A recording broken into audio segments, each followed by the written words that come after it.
Gousier, pour acheter la paix, fit rendre les foisses. Chapitre 32.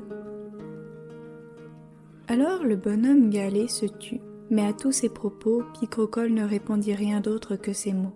« Venez les chercher, ils ont de belles couilles meules, ils vont vous embroyer de la foisse. » Alors il s'en retourne auprès de Grand Gousier qu'il trouva à genoux, tête nue, prosterné dans un petit coin de son cabinet, priant Dieu de vouloir bien adoucir la colère de Picrocole et le ramener à la raison sans utiliser la force.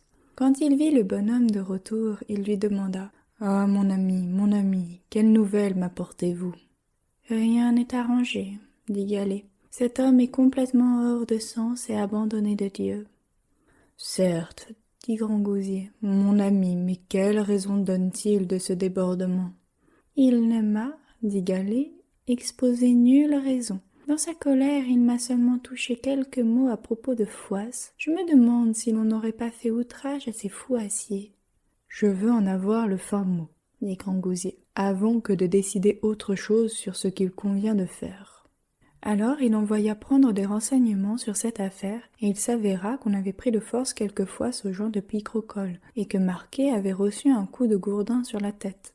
Toutefois, le tout avait été bien payé, et c'était le dit Marquet qui avait le premier blessé Frogier d'un coup de fouet dans les jambes.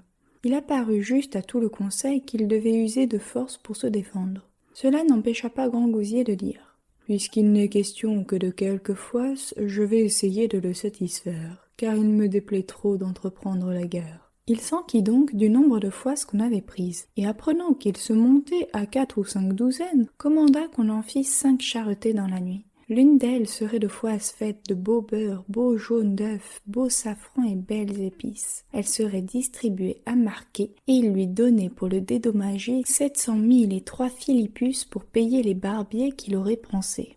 De surcroît, il lui donnait la métairie de la Pomardière à perpétuité, franche pour lui et les siens. Pour conduire et acheminer tout l'équipage, on envoya Galet, qui fit cueillir en chemin, près de la Saulée, force grands joncs et roseaux dont il fit garnir le tour des charrettes et armer chacun des charretiers. Lui-même en prit un dans sa main, voulant ainsi faire savoir qu'il ne demandait que la paix et venait pour l'acheter. Arrivés à la porte, ils demandèrent à parler à Picrocole, au nom de Grand Gousier.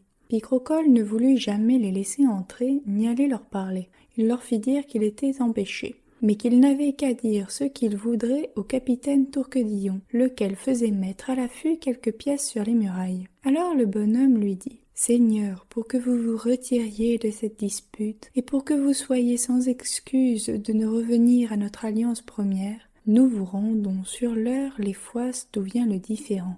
Nos gens en ont pris 5 douzaines.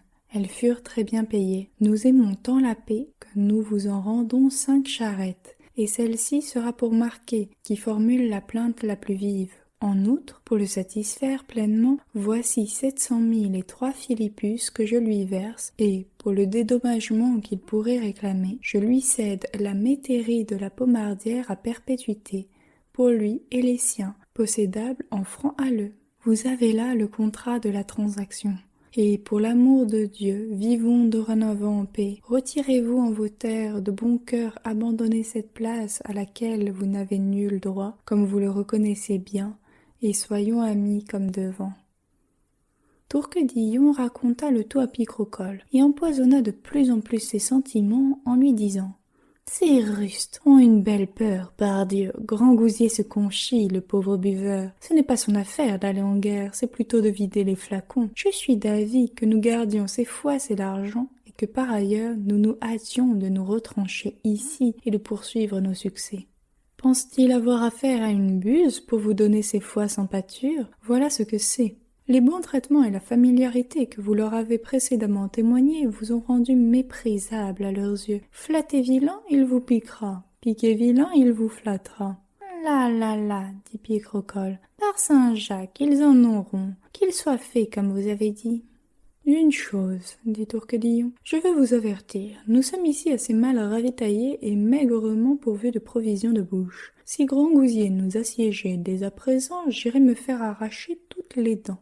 Qu'il en reste seulement 3 à vos gens aussi bien qu'à moi-même, et avec celles-ci, nous irons que trop vite à manger nos provisions. Nous n'aurons que trop de mangeaille, dit Picrocole. Sommes-nous ici pour manger ou pour nous battre? Pour nous battre, c'est vrai, dit Tourquedillon. Mais de la panse vient la danse, et du lieu où fin règne, force s'exile. Tant jasé, dit Picrocole. Saisissez ce qu'ils ont amené. Ils prirent donc argent et foisse, bœuf et charrette, et renvoyèrent les autres sans mot dire, sinon qu'ils n'approchent plus d'aussi près pour la raison qu'on leur dirait demain. Ainsi, sans aboutir à rien, ils revinrent vers Grand Gousier et lui racontèrent tout, ajoutant qu'il n'y avait aucun espoir de les amener à la paix, sinon par vive et forte guerre.